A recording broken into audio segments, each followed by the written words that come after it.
Hello, hello. Welcome to the Nomiki Show. I am Nomiki Const. We are 76 days away from polls closing.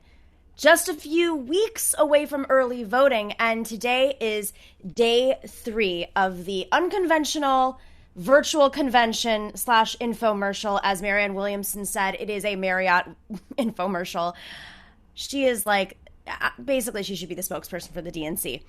We are halfway through history's first virtual political convention, and Democrats are doing decently well for production value. Aside from the PowerPoint productions, in between musical productions, I'd say it's the political views that we are still trying to pin down. But let's give credit where credit is due. It was by far the best roll call in American political history because it actually showcased the beauty of this country. If you didn't get to see it, you had every single state, their representatives give their roll call. Some states were a little bit more generous than others in actually mentioning Bernie Sanders' name. But the scenery was stunning, from sea to shining sea, including the calamari. But anyways, I digress. So 32 years after Joe Biden first ran for office, he is now the Democratic nominee for president. He has run for president a few times. It's his third time. But we're wondering, why is he persisting? Well, Jill Biden says he does it for you. She explained that from her classroom, which I actually thought was a nice touch, given that the moment that we're living in, the crisis facing schools across the country, families across the country deciding whether or not they should send their kids to school. Jill Biden is an educator, and she continued to educate while she was in the vice president, the second lady. That's what it is. The second lady. That is a hard thing to say. But what will Joe Biden actually do for you if he is elected? That is the ultimate question.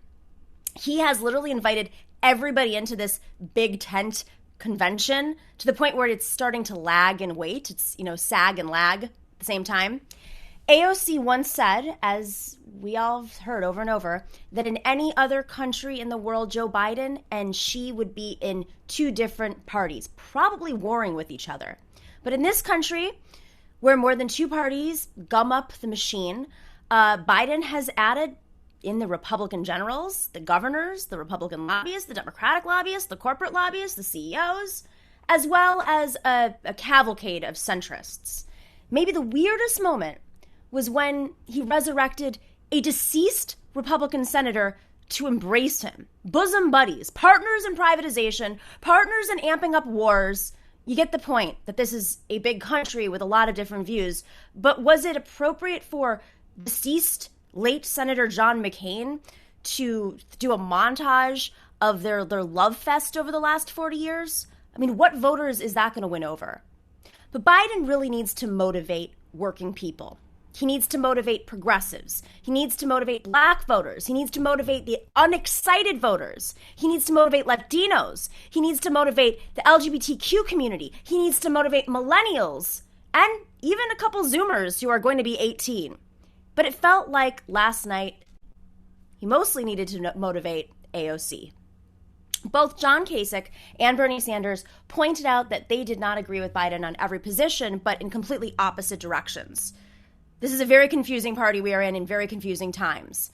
Rahm Emanuel added that neither Medicare for All nor the Green New Deal is the party platform. Dorsey, can we roll that quick clip of Rahm Emanuel saying that last night?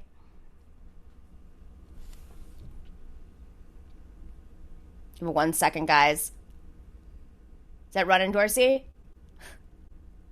There we go. And then you had 30-year-old Alexandria Ocasio-Cortez. Mayor Emanuel, where does AOC fit in all of this? I mean, tonight is both the past and the future. You have a legacy, and I think the bigger piece is the values that emanate us as a party. And Jill touched on that he will treat your family the way he treats our family, and remembering that America is one giant family that we care for each other. And so I think that she's part of the future. There was a diversity there, but it also proposed from family leave to global climate change, to any one of those policies, I think does that. She barely got a minute of airtime tonight, pledging her support for her fellow progressive candidate, Bernie Sanders. Yvette, do you think that progressives like AOC are going to be able to bury the hatchet and unify the party? I think we already have. I mean, the reality is most, a supermajority, almost 100% of progressives support Joe Biden, are going to work and are already working together with the Biden campaign to make sure we deliver victory. I think the big question, and what people don't get about progressives, is that we're always fighting for a better future. That's why we're progressives. And so as much as we are excited about getting rid of Donald Trump, we know there is more work to do. We're a little disappointed by the fact that we're in the middle of a pandemic. We're in the middle of racial unrest, and we can't talk about health care in the way that we know that people need us to talk about health care. We're in the middle of a racial unrest. We can't talk about what we need to do to end the preschool to prison pipeline, to get rid of talk about the crime bill and how we need to make sure that we decarcerate our prisons.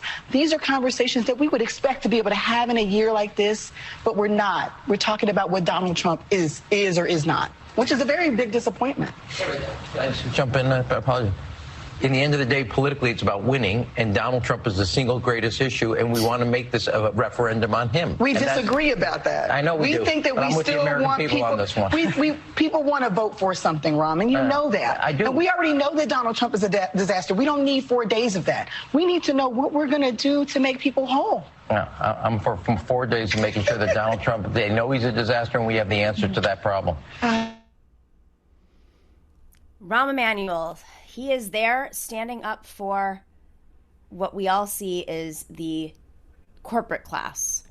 The best Bernie could do was say he was with Biden and he thinks that Biden will move in the right direction. I think the big question here is, will that motivate voters? Will that get them to the polls? The phrase, he has a plan, is a favorite phrase that has been said and recited over and over at the convention, but we've yet to hear that plan. And that is what Yvette was highlighting. And as virtually every single speaker in those first 2 days has pointed out, the alternative of keeping Donald Trump is way worse. Maybe being against Donald Trump will be enough to bring everyone together for now, but I really don't know if it's going to motivate folks, as Yvette said. And the fight over the what the Democrats are for will be put off until next year. And we're going to discuss that on today's show, because here at the Nomiki Show, we aren't for waiting to talk about what Democrats should be for until next year or until they're elected. We actually want to talk about it in depth. We have a great show. Sara Nelson, one of the strongest trade union voices in our country right now. Her industry is in crisis. She has fought Donald Trump. She is arguably, I would say, she was in charge of shutting down the shutdown, ending the shutdown. And she's going to be talking about the future of organizing in this country a little bit later in the show. But first, we have a great panel to discuss the convention and the future of the movement. We have Matt Stoller, Francesca Fiorentini, and Chuck Rocha. Remember, 76 days to go. But first, make sure you click like and subscribe and share us on social and join our TNS community at patreon.com/The Nomiki Show for as low as $5 a month for exclusive interviews and behind the scenes content. We'll see you in a quick second.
Welcome back to the Nomiki show.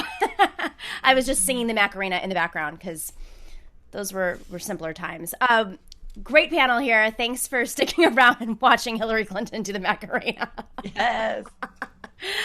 We have Francesca Fiorentini. She is, wait, we have a quick programming note before we even say it. She will be filling in for me tomorrow on the show. She's taken over the reins, so I have granted it to my dear friend Francesca. She's doing it from the other coast to give the left coast perspective on what's happening. So I just want to say thank you from the get-go. Thank you, Francesca. Oh, thank you, Nomiki. I'm looking forward to it. Francesca is, of course, a journalist. She's an activist, and she's a stand-up comedian. She did that great Medicare for All special that we saw on MSNBC recently. I think they should wear that, air that all day long, especially after those Rahm Emanuel clips. Then we have Chuck Rocha, who is the founder and president of Solidarity Strategies. He's a former senior advisor to the Bernie Sanders campaign. And, of course, Matt Stoller, our favorite critic of monopolies and Obama. He's an author and the director of research at the American Economic Liberties Project. He is the author of Goliath, the 100-Year War Between Monopoly Power and Democracy. Hello. It'd be so much more fun to do this in person, but I just want to start off with the big question, which is Rahm Emanuel right? Do we have to wait to talk about issues until Joe Biden is elected? And I want Matt Stoller to start off because I think that's what they told us to do under Obama. Do you think it's going to work this time? Well, yeah. I mean, it's right. Joe Biden won. It seems like the voters want what Joe Biden offers. I mean, I don't like it, but I don't, that's what people picked. I mean, is it what people picked? Or is it just our creatively designed political system that, in our media that likes to front? I mean, Bernie Sanders won the first three. He's the only person in history in the modern day presidential primary system that won the first three elections, primaries and caucuses, and didn't carry the nomination. Chuck, I see you smiling. It's a PTSD over here. Good God Almighty. So it's funny that you bring that up. Today's a big day for me because T.O. Bernie comes out, the book Inside the Bernie Sanders Campaign, where I talk about this specifically and about the issues. I wanted to put activists in the room with Bernie, in the process of building out the campaign and how we won those first three states. Thank you, sister. And a lot of that had to do with the Latino vote, especially in Iowa. And I there's a whole chapter on Iowa, how we built the team, how I intentionally put people of color in positions of power, and then how people were drawn to us. Part of that was policy, but then part of it was elementary 101. Unlike most Democrats and never the Republicans, is we went and talked to infrequent and newly registered voters who had never been part of the process and invited them in. And I think that's a big part of it, right? And I think that's why I get so upset. And I was talking to a reporter this morning about it, is we were so close until the consolidation, the orchestrated consolidation actually happened, because I had polling. I talk about this in the book, how our polling in Super Tuesday showed us winning every single state in Super Tuesday, because Bloomberg was polling 20 to 22% of vote in every one of those. And there's a chapter about Super Tuesday in the vote. And I put you in the room when the polls came in, and me and Jeff Weaver turned to look at each other like, something bad's going to happen. Literally, we said if they've got the same polling that we have, Bernie Sanders will be the nominee in 72 hours. And within 72 hours, the entire party had consolidated behind Joe Biden and just wiped us off the map, because we couldn't compete if there wasn't a multi-candidate primary on Super Tuesday. Francesca, what do you think?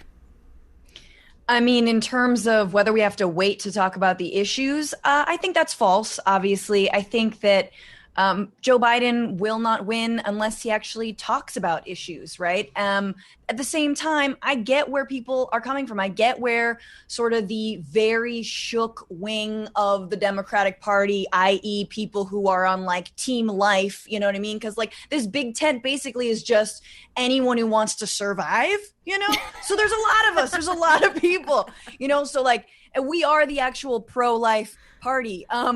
So that's where it gets difficult. And I think the problem is when people shut down any kind of criticism and shut down specifically talking about issues like healthcare, which is so important. I know we're going to talk about that. But yeah, I mean, I get both perspectives. Matthew, I hear where it's like, yeah, this is what people wanted. And Chuck, man, to the strength of the Bernie Sanders campaign, you could see in this roll call how Sanders truly was cooking. He was doing so well until the South, right? And I think the South and that consolidation within 72 hours just knocked him on his feet. And I just want to say hats off, because you do have your hat off, but also Chuck usually wears a hat. Yeah. But also that, I think the Bernie Sanders team, not just in terms of politics, blazing that trail, but in terms of logistics and campaigning and grassroots nature. Thank you. I feel much more comfortable. You could see the ways that the Biden camp and the DNC overall, really, it would behoove them to read cover to cover that book, to read cover to cover all of the grassroots organizing experience that the Sanders campaign had. Not to mention like some of, like their video team, could have used that in this convention. I don't know. I really liked the Billy Porter montage. I don't know what you're talking about. It was great. So with that being said, I mean, I don't think the DNC is going to be reading that book. I think that they like doing nothing and making a lot of money off of it. It is a technocratic world that we're living in, political system. Matt, I mean, you saw this sort of emerge, this class of folks that are running who I know are at least running the DNC and this election, whether it's Jen O'Malley Dillon, who's the campaign manager for Bernie Sanders, and beyond. I mean, you've seen this run before. How do you think what's different this time around? I mean, are they just is it the same playbook of Obama? No, I don't think so. I mean, this is a very different world. I think everybody sort of realizes that inequality is incredibly bad. There are really serious changes vis-a-vis China. The world, I think there's a lot more recognition that corporations and banks are political institutions that we have to grapple with. There are more mass movements. You have a pandemic. I really, and I also think Joe Biden is, Obama was really a neoliberal, dedicated to it. He really believed in it. And I think, Joe Biden is sort of less interested he doesn't really believe in it. He just doesn't really believe in that much. So he's just far more transactional. What does he believe in? And I think that I think the left and progressives and Democrats in general were really fooled by Obama, and they still haven't reckoned with it. And, that's what you're seeing now is people are just unwilling to admit that Obama was a really bad president. And Joe Biden is just not Obama. He's just way more transactional. And his friends, a lot of Obama's people were just terrible, and only some of Biden's people are terrible. So relatively speaking, he's going to be probably better. I don't know. But the situation is much worse than it was in 2009. I'm really not one of the progressives did really well. And, we almost took over. And I really don't think that's what's happening. And I really don't think progressives have added much, unfortunately. And I'm a progressive. I think there's a lot to learn from what just happened, but I really have no faith in the progressive movement or what just happened. I think, what I saw with the CARES Act and the bailouts which Bernie voted for and Warren voted for went 96-0. That was a pro-Wall Street vote. Yep. And, if Bernie's movement had been real, then when faced with Wall Street saying you have to bail everyone out in the midst of a pandemic, there would have been some sort of attempt to change the policy framework, and there just wasn't. So I think we have a lot to learn, and I really think we should be humble about what just happened. I hear you on that. I mean, how much of it do you think is because of this moment that we are in, and especially when those votes happened, people being held up in their homes, not able to get out? I mean, yes, we ended up showing up on the streets. There's almost too much happening. There are local elections people are engaged in, congressional elections that, they're trying to elect progressives, and they are in some cases electing some progressives. I don't think they're enough, frankly. But I mean, the movement, you're saying the movement it's definitely stronger than it was in 2009. So what would you say we do to make sure that we learn the lessons of 2009 when Obama got elected? I'm not sure it is. Really? I'm open to either way. I really don't think that's right. I mean, it was really shocking to me as somebody who went through the financial crisis in 2008 and 9 and just sort of was doing policymaking. We all went through it, to see the progressives just not pay attention to the CARES Act, which was the Wall Street bailout, and then 3 weeks later come out with a people's bailout. And I'm not saying on the electoral side, I think people have improved a lot, but there's something really wrong with the way that progressives think about the world. And I'm not quite sure what it is, but in terms of governance, it's just been a catastrophic failure. And there's no way around that. And I think that the public, Democratic voters and the public, they kind of sense that the progressive agenda is superficial and tissue paper thin, even though we mean well. And I really think we have a lot of work to do to address that. And I'll tell you, when I work on policy issues and we work on monopoly questions all the time, we draw from people all over the economy, but mostly we draw from people that are in small and medium-sized businesses. And that's not a progressive constituency group. It's a group that progressives could talk to and bring over, but there's really not that much interest there on the progressive side. And I think that that's a real missed opportunity. It's something that we could do a lot better with, and we should. So Chuck, lots said there. You're an organizer, right? You've been working with a coalition that is very working class. I mean, I think I would argue and say many are probably from small businesses, operate small businesses, and that might be part of their frustration with the current healthcare system. But I mean, how do you respond to that? How do we organize out of this? Do you think the movement's strong enough? Well, first of all, I am a small businessman. I own a business. I own a consulting firm. I own a minority-owned small business. One of the very, and you know this is my pet peeve, the very few in the progressive movement. Yeah. If I have one more woke white consultant tell me my business, it's going to be the end of their universe. Anyway, you know what's wrong here and what's really wrong here.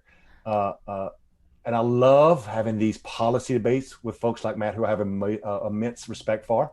But there's a difference to his point about electoral and movements, right? I like to remind people that I'm not a policy practitioner. I'll never be as smart as Matt or Faz or any of them that do a lot, went to Harvard, knows all about these fancy policies. But what I am brilliant at is running campaigns. That's all I've ever done for 31 years. And it ain't because I'm brilliant, it's because I've messed up a lot. But what makes me a horrible consultant is that I admit that. And I can tell you the mistakes I've made to try to fix that. That's what I did with Bernie. Bernie Sanders doesn't win because he has the greatest grassroots support in the world. He does it because he has the greatest grassroots support in the world and a lot of money to run TV commercials and a lot of money to run digital commercials and a lot of money to have virtual organizing and distributed. It was all the pieces of the puzzle, right? And that still wasn't enough. If it was about policy, how is Donald Trump the president today? It's because we've taken emotion out of politics. Donald Trump put his policy on the front of a red hat and mobilized a bunch of crazy white right-wingers to do the things that he did. Now, we can debate what that was. If you really get down into the targeting and the nuances of Donald Trump's targeting, the reason he was so much better than us is because we've let a bunch of overeducated Harvard white boys tell us that we have to micro-target our universes down to just a small little bit of group of people. Donald Trump was so ignorant, it was brilliant. He went broad with his Facebook organizing, broad to people who had never voted before. When's the last time you've seen a Democrat walk into a neighborhood, knock on every door? No, Chuck, we have to micro-target this down and this relational organizing talking point here and this persuasion model that gets you to hear with this one. We've become way too cute plus two in this movement. That's why we've lost the political savvy that Matt's talking about. We need to go talk to everybody and use emotion again to do mobilization and then build that infrastructure. And the infrastructure is not just more analytics, more virtual organizing, more relational this and that. What I found in doing the Bernie Sanders stuff is none of that's scalable. It's actually the perfect way to do it. But on a mass scale, it's not scalable. Let's put emotion back in policy and politics, and then you'll start seeing the change. That's why you've seen it incremental in political campaigns, because it's small enough to manage.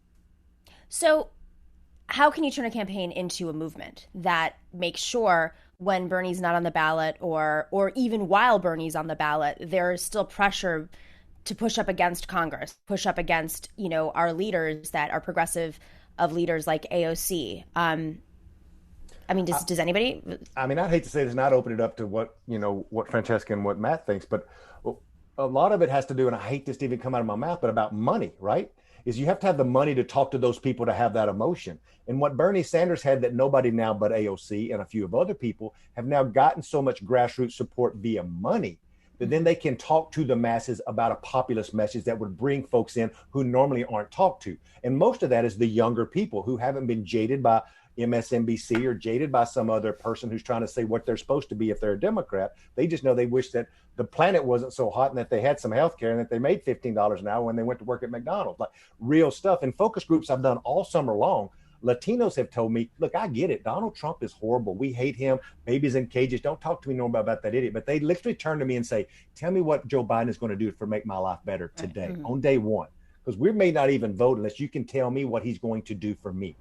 But that takes money. I mean, that's the whole, and this is the whole bid that I think this is why, sort of the cynicism from the left of like, you don't really need a platform because Joe's running on decency. No malarkey. Yeah. And at this point, 170,000 dead, just digging ourselves deeper and deeper into a depression, like that actually makes a lot of sense. But the point of privilege that you're coming at when you're like, yeah, decency. I just want like, my, a lack of healthcare with a smile on it. Like that is, just you gotta be so comfortable. You gotta be so doused in white wine that like, that is what you care about. Now, that being said, I look at Jill Biden speaking in a classroom and I'm like, girl, get these white Chardonnay voters, get these white women, 53% of them who voted for Donald Trump, get them. Because if people of color, if so-called socialists scare those white ladies who are trying to vote differently than their husbands, Jill, somebody needs to get them because it might not be AOC. So like, I'm of a couple minds. I think Matthew's really good point is around the CARES Act. And I think that this is the toxicity of a two-party system right now that I think will also require an inside-outside strategy if we're ever to break the stranglehold, because Mitch McConnell whips Nancy Pelosi. Nancy Pelosi whips all of the Democrats. This is why, I remember Bernie also voted to it was to break the stranglehold on the budget for like last year when there was another budget discussion and there was going to be, what was our big thing that we defaulted on? Come on, smart people. What was we went into when the government stopped? The shutdown. Remember the shutdown? That's our next conversation. It was so long ago, yes. But oh my God. So Bernie voted to stop the shutdown because he was like, what am I going to do? I have people out of work, federal workers, they need to get paid. So again, everyone is holding everyone else hostage.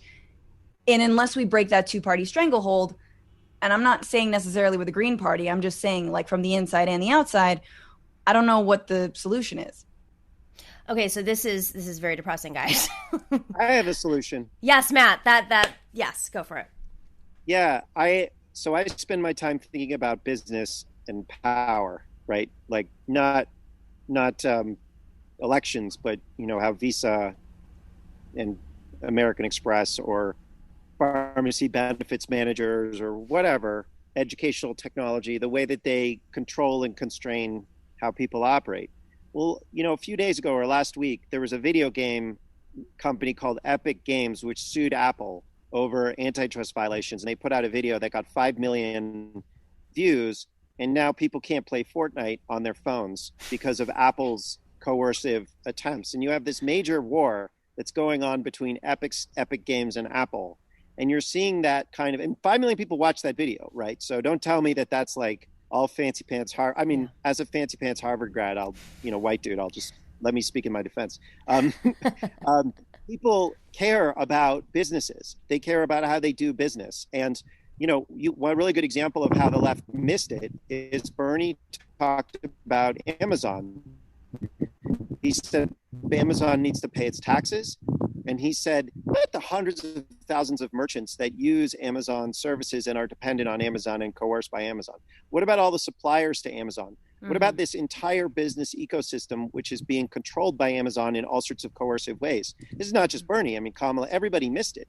But there are a host of coercive political institutions in our society that the left just doesn't pay attention to. And we're starting to. You're starting to see that with these antitrust hearings.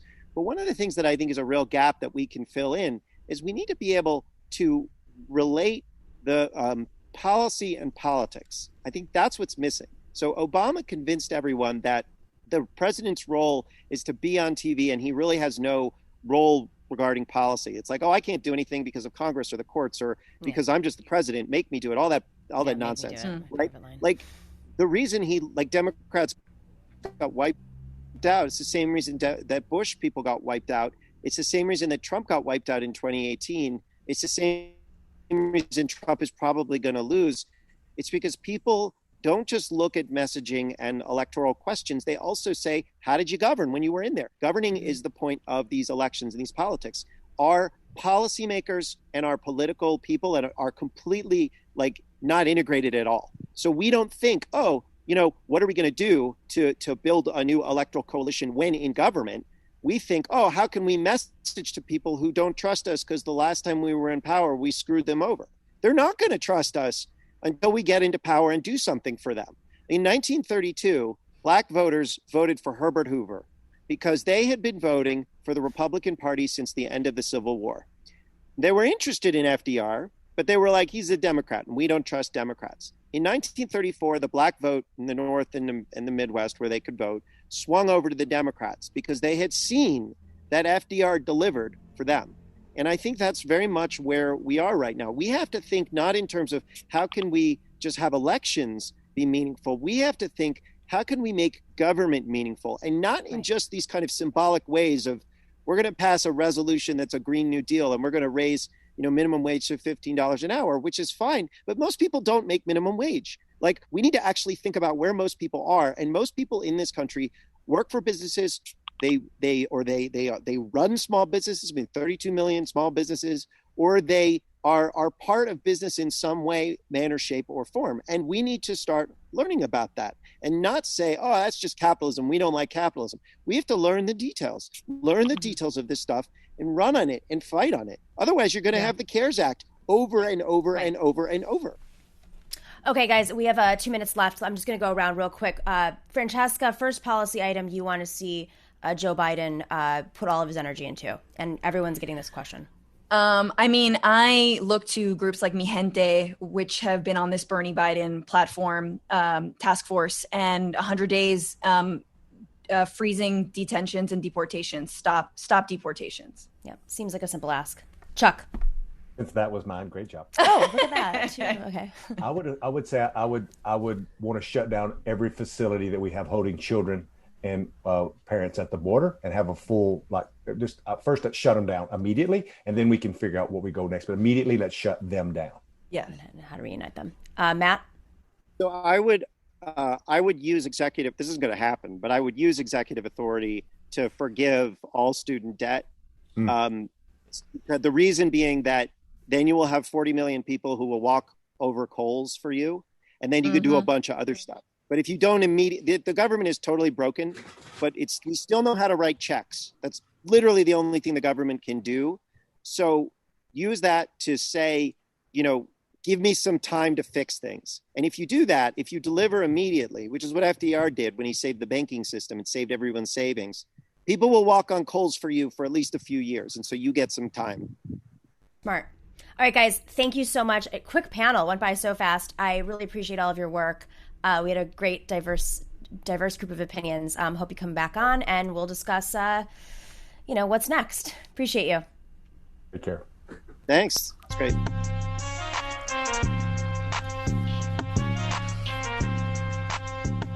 Great job, guys. Thank you. Thanks so much. Oh my God, this video. I know. I can't. Really good to meet you guys. I will say this about the Macarena. Clinton didn't do the Macarena, which is one of the few good judgment calls she's ever shown. Look, she knew it was going to come back. I am not doing the Macarena. This looks fucking stupid. And everyone else is like, this is cool. No. It's too funny. Look at her. Watch Clinton. I know. She's just no, I'm not. Yeah. I'm just that's literally the only good call you've made in your life. But maybe she would have won the election had she done the Macarena, Matthew. Think about that. Or if this was her ad. Butterfly flaps its wings. Ad. Yeah. Francesca, I'm going to call you after the show if that works, after 4 o'clock. Yeah. Okay, all good. Okay, thanks. Bye. Thank you. You're great. Amazing.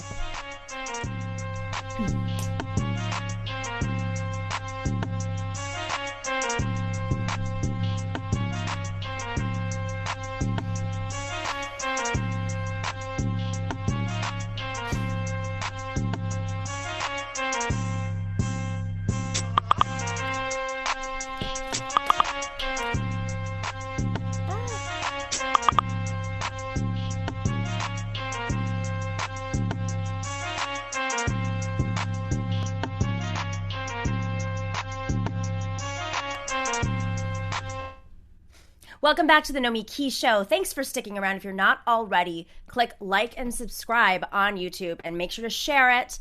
And of course, if you're not a patron, join us on patreon.com/the Nomiki Show. You are watching day 3 of our special DNC convention coverage, unconvention, virtual convention. It's all weird. I am so honored and so excited about our next guest. I would say she is probably one of the few people who has really gotten under Donald Trump's skin and taught him a lesson and beat him. Of course, I'm talking about Sara Nelson. Thank you for joining us. She's the president of the Association of Flight Attendants. It's a CWA union. And, you know, she's one of the badass trade union leaders in this country now that gives us hope. Thank you for joining us, Sara. Happy to be here, especially with you. Thank you. Man, I mean, there's so much to unpack here right now. I think progressives in particular, working people who are looking for some solutions right now in terms of everything. There are multiple crises happening at once. Healthcare being right in front of our faces, the rent crisis, of course there's student loans, and there's the economic crisis that I think we're all going to be facing, and the movement for Black Lives. So I wanted to ask you, I mean, you're a brilliant organizer. You've dealt with multiple crises. You've negotiated with Republicans. You've gotten what you've needed on behalf of your union. How do you see us in a Biden administration moving forward? You know, as a movement, what do you think that we can bring to the table immediately after Biden is potentially inaugurated? Okay, so first of all, I'm just going to say, you got to go vote for Joe. There's just no other option. I mean, this is not a normal election, right? It's every election is always the biggest election, blah, blah, blah. That's not what this is. This is either we have a democracy or we don't. And so everybody's just got to vote for Joe Biden. But moving on from that, there is no politician that's going to save us, ever. Doesn't matter who they are. They don't exist, because the way that democracy works is if people actually engage in that democracy.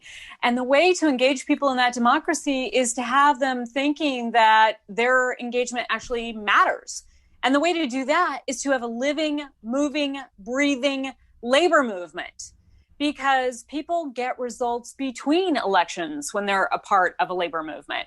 You know, I know right now in this moment that the people that I represent are in better shape right now because our union was organized, because our industry is 80% union.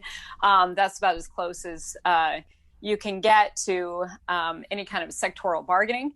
But we're 80% organized, and we pushed forward a plan. So we said when this crisis hit, first of all, we've seen crises before. We went through all the bankruptcies after 9/11. We know that there are people who just sit around, capitalists, who sit around and wait for the moment that crisis hits because they know they can use that to their advantage. We know that the impending climate crisis, if we don't get engaged in this and actually lead for a solution, that the capitalists are going to take advantage of people being in such a desperate space that they get to have the solutions that work for them and take more money and more control from the people. So we got in right away and said, yes, there has to be relief, because without relief, our airlines are going into bankruptcy.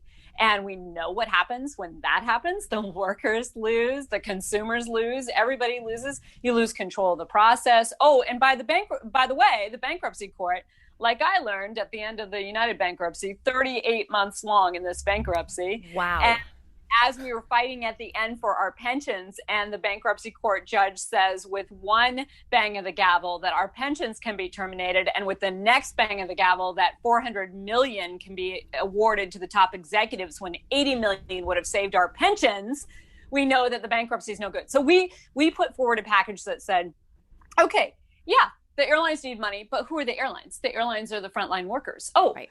Who is America? It's the people of America, right? So we said, all right, it's got to be a workers first package. And this is going to go to payroll support. The airlines are going to be required to keep everyone on the job. They can only put the money towards people's paychecks and benefits. And as long as we have for-profit, employer-based healthcare in this country, that's how people have healthcare in the middle of a pandemic. Right. So we kept people connected to their healthcare. And we also changed behavior on Wall Street too with this package, because we cut out stock buybacks and dividends and cut executive compensation. And I'm just going to give you one little tidbit here. 2 weeks ago on Squawk Box, they were squawking about the fact, show on CNBC.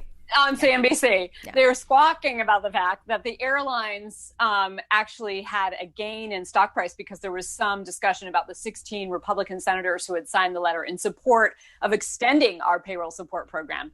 Never before in the history of Wall Street that I can remember has Wall Street ever bet for a company that's going to save jobs. Usually it's when they talk about layoffs that the stock price goes up because they think, oh, more money coming back to the shareholders. Right. No, the program that was going to be extended to save jobs actually made the stock price increase by 10%. So this is something we hadn't thought about when we promoted this, but you can change the whole structure if unions are engaged and force a solution that's based on the workers not coming to the list with a list to the Biden administration saying, would you please pass these labor reforms? No, Right. We're going to demand that actually we are central. So this idea that Biden is going to bring together a bunch of labor activists and talk about what we should do, we know what to do with the labor movement. He's got plans out the wazoo. He just needs to implement them. And the only way that's going to happen is if we organize and make him. You just see power in a different way, and it's so refreshing because I think so much of the movement is understanding how power dynamics work, when to demand, how to come to the table, not just with ideas and policy proposals, but really with your power and your force. The question, I mean, it's all over the internet. I don't. What is this? What's your perspective on this general strike? Because I would be, I would be yelled at basically by everybody if I didn't ask you about the general strike. Well, I mean, I suggested again that we need to plan for a general strike on Election Day. If we continue on and there is the continued destruction of the Postal Service, by the way, which started with George Bush. So let's be really clear. This is not like a new thing. But if our entire election process is going to be unraveled because the post office is dismantled, then we should call for a general strike on Election Day. But I will tell you this. So I did put that out there. We have to plan for a general strike all the time. Mm-hmm. And I just had the privilege, I probably shouldn't let this cat out of the bag, but Jane McAlevey and I had this discussion earlier today. Her. Oh, she's my favorite. Yes. So Jane is setting up strike school training that is coming in just over a month. So people can look forward to that. But we're virtual putting. Yeah, of course. Oh, we have of course. to have Everybody can participate about this in this. And I may be announcing this too soon. She's probably going to kill me. But anyway, it doesn't matter. It's never too soon to start talking about She's a friend of our show. Preparation. So. Okay. So anyway. So we need to be preparing for the general strike. And I think that thinking about around Election Day is a good thing to start thinking about. You know what's so amazing about it is after I tweeted that, there's been several companies, related or unrelated, including Coca-Cola, that has been incredibly anti-union, who said they're letting their employees off for the day on Election Day. So there may even be corporations who get in on the deal here. But that's not the point. We need to build our power. We need to build our power. And I think you're seeing corporations get involved because of things like, my U.S. passport is no good right now. I think, if it were not for COVID, Americans aren't really thinking about these things. But we are not trusted around the world. We're going to lose our freedom. We are cut off from the rest of the world right now because our democracy is under attack so horribly, and because we are not acting like everybody thinks America is supposed to act. So everything is on the line, everything, and all of the American businesses are on the line too, and they're starting to get that a little bit.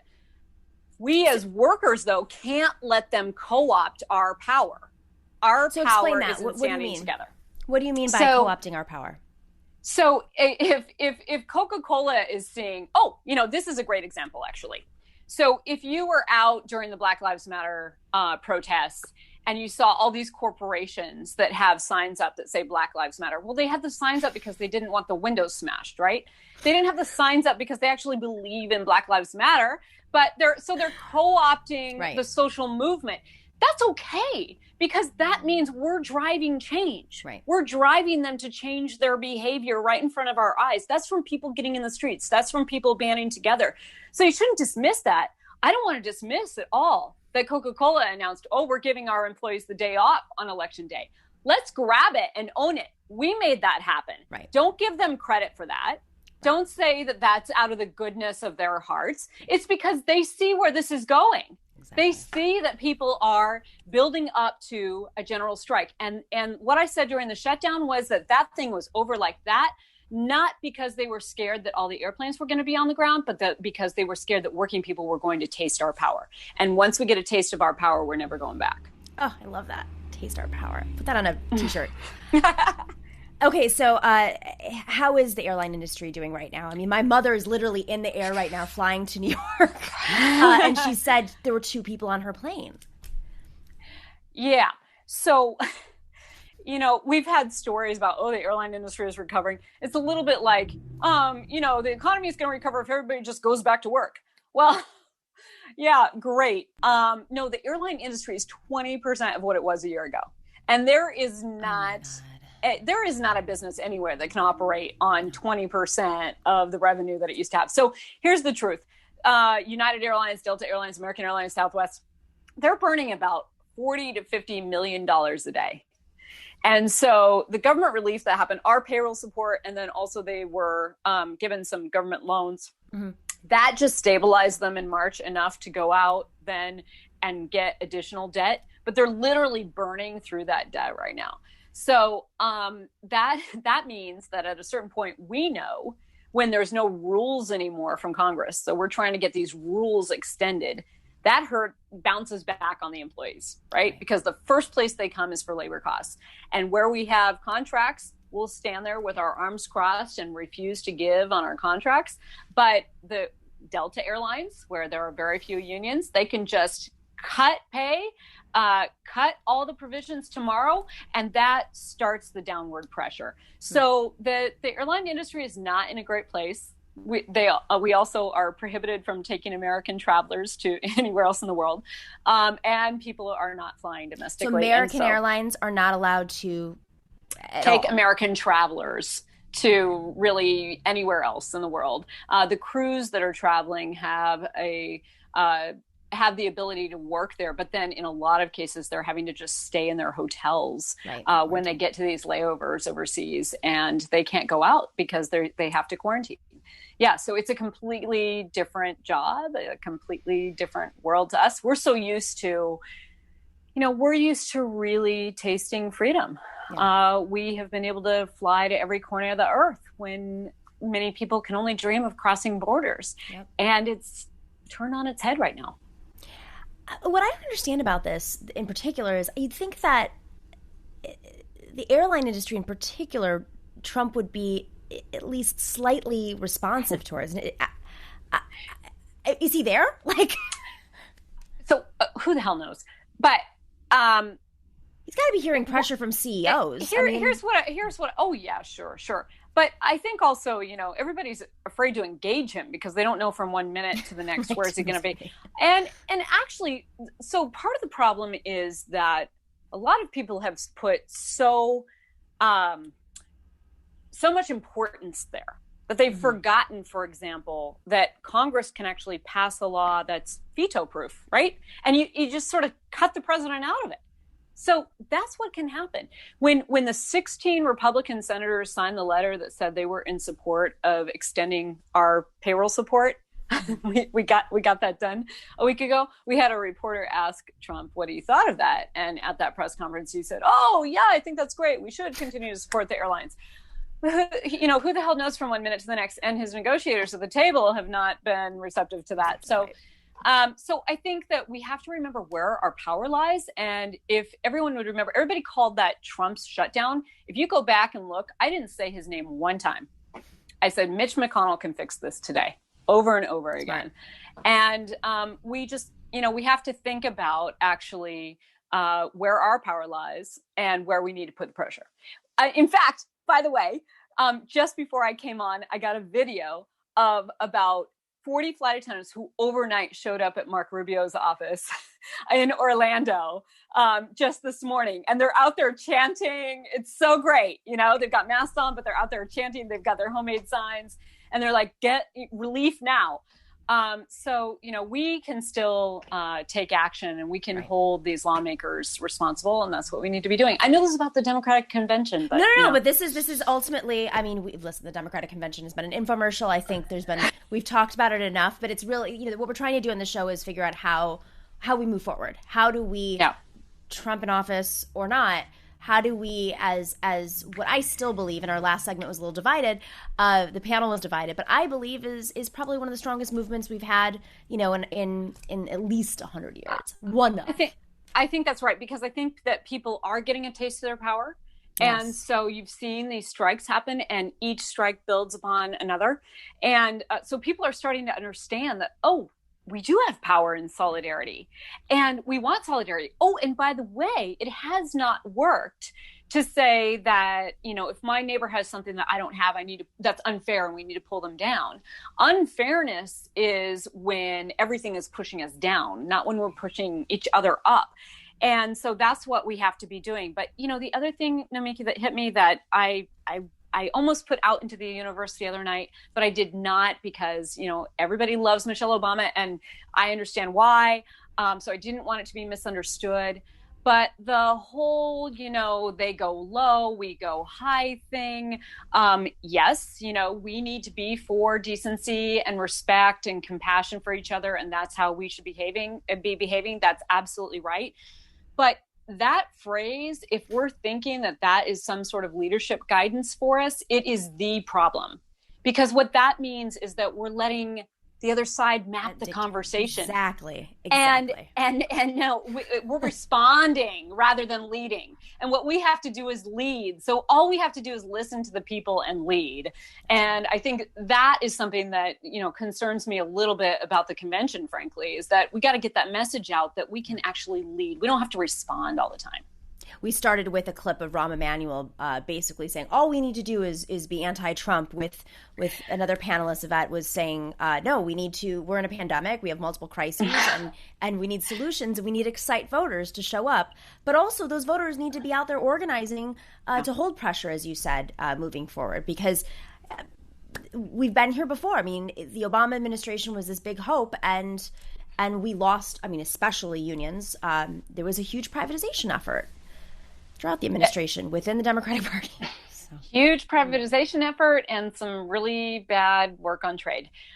So yeah, I mean, if we can change the thinking and help people understand that if you build from the ground up, you're so much stronger. There is no trickle down. There's no effort to try to push things that way. The $600 plus up on the unemployment, that has kept 5 million jobs afloat, because guess what? The people who are getting that $600 have no choice but to spend it, because they don't have the money. They've got to spend it back into the economy. And what does that do? That supports other jobs. So not reinstating the $600 is putting another 5 million jobs at risk. And ironically, unemployment and a plus up on unemployment is an actual jobs program. And people need to start thinking about it that way. And Democrats need to be talking about it that way, because that was a Democratic idea, right? And we need to be talking about the solutions that we're getting right now. People don't want to wait, and they don't want to wait for promises, and they don't just want to hear what you're against. That's a bunch of excuses. And by the way, don't tell me you support me. Tell me you're going to fight for me. Love it. Sara Nelson, I want to sit and talk to you for hours and just listen to you. Fireside Chats with Sara Nelson. We can learn so much. You and Jane McAlevey should have a show together on Power. Gosh, that would be, you know what? That would be really We could do great. a segment. How about that? We'll do a segment on Power. You know what? Love that. Love that. Bring Stacey Davis Gates on too. Yes. Oh my God. People's minds will explode. Sara, thank you so much for everything you're doing. Best of luck. There's a lot on the table right now. You know, you're fighting the fight, and you're doing the good work, and we're watching you closely and cheering you on. So thank you. Really appreciate it. Thank you so much. Appreciate you. And of course, we love our matriarch. Oh! yes. Sara is one of our advisors at Matriarch, the organization that we often talk about on this show, supporting working class women running for office. Cori Bush just won, so big win. Big win. Congratulations to all of us. Thank you, Nomiki. You're a wonderful leader. Appreciate you. Thank you. Take care. Bye. All right, guys. Great jam-packed show. Tomorrow, we have an amazing show. I'm not going to be with you tomorrow, but we have Francesca Fiorentini, who is on the show, the panel today. Francesca is filling in for me from Los Angeles, so they're a little bit of a taste of a different perspective. But she's gonna kill it. We're gonna have a great panel on tomorrow's show. Harvey Kay's joining us, talking about FDR, how we as a movement can organize, like we've talked about today. This happened before. The movement pushed FDR to the left, which became a big part of his legacy. So he's going to talk about a lot of those lessons there. We're also going to have Jane Klebb, who was supposed to be on the show yesterday, but we had all those technical glitches, and many more guests. So you want to stay tuned, and if you're not already, make sure to click like and subscribe on YouTube, and join us on patreon.com/The Nomiki Show for as low as $5 a month. This week, we have special coverage that we are not airing on YouTube, special interviews about the DNC, and moving forward, we're going to have extra behind-the-scenes coverage as well. We also, one more programming note, have swag. So if you want a mug, a sticker, a tote, go to thenomikishow.com. I think those are all my promos. Dorsey, that's everything? All right, cool. I will see you tomorrow at 3 p.m. Eastern. Actually, Francesca will see you tomorrow, 3 p.m. Eastern, here on the Nomiki Show. And then make sure, one more programming note, on Friday, we are going to be airing our show from the Majority Report with Sam Cedar. Just want to confuse you, because we're doing a joint show. That's at noon. We will air our show again at 3 p.m. Just in case you missed it there, we'll put it on our channel so you can see it there as well. But that's a big show. We have Noam Chomsky on that show, so you don't want to miss Friday's show either. All right, be well, stay safe. Good luck watching the convention tonight. Make sure to take notes and laugh, because that's about all we can do at this point. I'll see you tomorrow.